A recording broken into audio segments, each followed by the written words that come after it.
Can you put really hot food in the fridge without spoiling it? It sounds like common sense to let food cool first, but what actually happens when you chill it hot? The surprising truth might change how you store leftovers forever. When you put really hot food straight into the fridge, it can temporarily raise the internal temperature.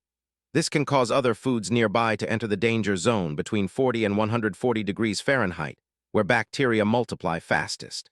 However, most modern refrigerators are designed to cool down quickly and have separate compartments that limit heat spread. So the risk depends on how much hot food you add and your fridge's efficiency. The biggest food safety risk is leaving hot food out at room temperature for too long. Bacteria can grow rapidly in the danger zone. Putting hot food in the fridge immediately slows bacterial growth, preserving your meal better.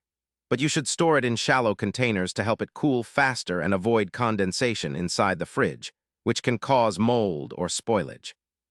To safely refrigerate hot food, divide large batches into smaller portions and place them in shallow containers.